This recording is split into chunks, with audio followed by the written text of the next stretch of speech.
우리의 힘을 읽고 저희는 남북 통일해야 한다는 논제에 따라서 찬성 입장에서 발표를 하겠습니다. 저는 지리적 측면에서 먼저 말할 건데요. 첫 번째로 대륙 간 물자 수송이 용이해집니다. 남과 북이 통일을 하면 남한, 북한, 중국, 러시아까지 육로와 철도가 만들어지기 때문에 횡단이 만들어질 수 있으며 교통활동이 활발해진다는 장점이 있습니다. 두 번째로는 지하자원을 발굴할 수 있는데요. 남북 통일이 된다면 북한의 풍부한 지하자원을 바탕으로 경제적 성장을 할 수 있으며, 예를 들어 이 북한의 서해 같은 경우에는 원유가 풍부하기 때문에 그곳에 접근해서 태평양까지로 가는 길목을 획득할 수 있습니다. 세 번째로는 인구 밀도 분산인데요. 현재 대한민국 남한 같은 경우는 인구 포화 상태이기 때문에 통일을 한다면 인구 이동이 발생해서 인구 밀도에 대한 균형 조절이 가능합니다. 네, 저는 경제적 측면에서 이야기를 해보겠습니다.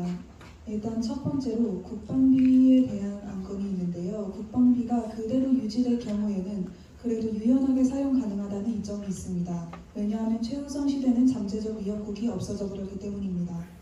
그리고 만약에 국방비가 절감된다면 저희한테 좋은 것이죠. 네. 그리고 두 번째로는 이미지 개선이 있습니다. 일단 독일의 사례를 들어보겠습니다. 독일의 한 금융기업은 동독과 서독의 통일 이후 기업 신뢰도가 대폭 상승한 경험이 있습니다. 이러한 것은 동독과 서독으로 분리되어 있는 독일의 특성상 안정성이 없는 이미지였는데 통일 후에 훨씬 더 안정성이 높은 이미지로 탈바꿈하였기 때문입니다.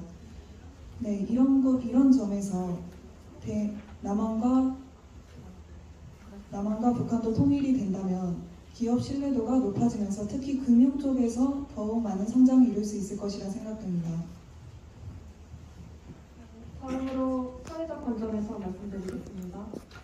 일단 북한은 비밀국가이며 독재가 만연한 상태입니다. 인도주의적 관점에서 북한 국민의 생활의 질을 향상시킬 수 있고, 북한에 있는 문화재와 역사 자료를 합쳐서 역사를 연구할 수 있습니다. 그리고 이것을 관광자원으로 이용할 수 있게 됩니다. 네, 정리하자면 저희는 지리적, 경제적, 사회적 측면에서 통일을 바라보았습니다. 통일 한국은 대륙으로 진출할 수 있을 것이고 경제 발전도 이룰 수 있을 것입니다. 분단에서 벗어나 평화적인 통일을 이뤄야 할 것입니다. 감사합니다.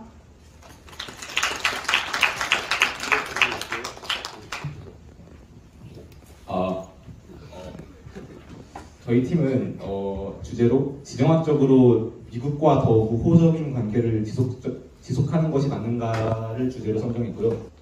찬성 측의 주장은 미국과 우호적인 관계를 지속해야 한다이고요. 저는 찬성 측의 주장의 이유를 말해보자면, 한국과의 사회 체제가 중국보다 미국과 더 적합하다는 게 첫 번째 주장이고, 두 번째는 미국 또한 한국과 같이 해방 경험이 있으며 미국과 더 오래 연합을 유지해 오면서 결속력이 더 증진될 수 있다. 이것이 저희의 두 번째 근거입니다. 이러한 주장의 근거는 한국과 근접한 러시아와 중국의 경우에 둘 다 공산주의 국가이고요.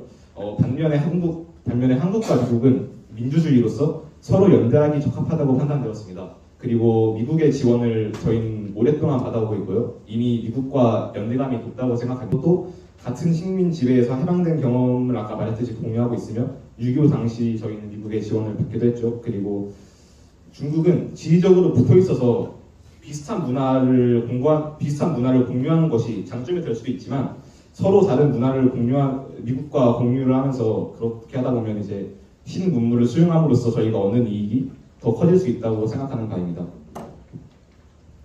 저는 반대측 주장이었는데요. 주장은 두 가지가 있습니다. 첫 번째는 지리적으로 가까워 문화적 교류가 활발하다는 것이었고요. 두 번째는 한류 소비와 환경적 요인에 대한 것이었습니다.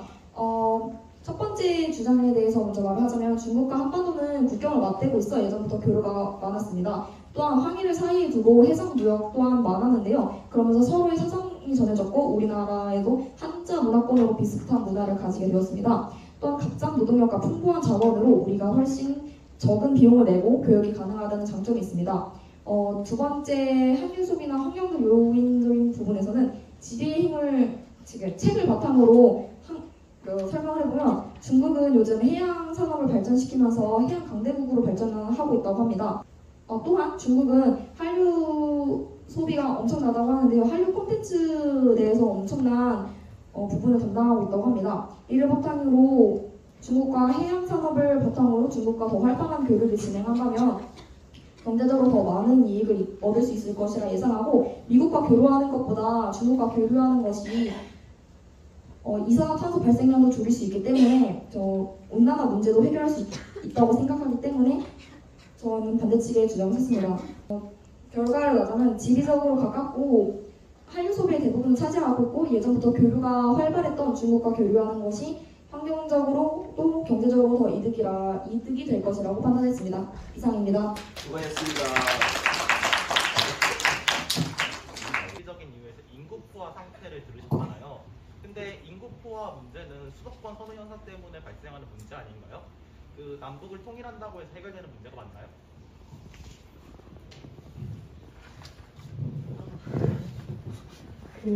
남한에 지금 인구 포화 현상이 발생해서 인구가 굉장히 지나치게 많으니까 그 남한의 인구를 통일을 한다면 인구 이동이 가능하니까 이제 북한에 이주시켜서 그 문제를 좀 고르게 해결해 보고자 하는 목적으로 주장한 것이었습니다.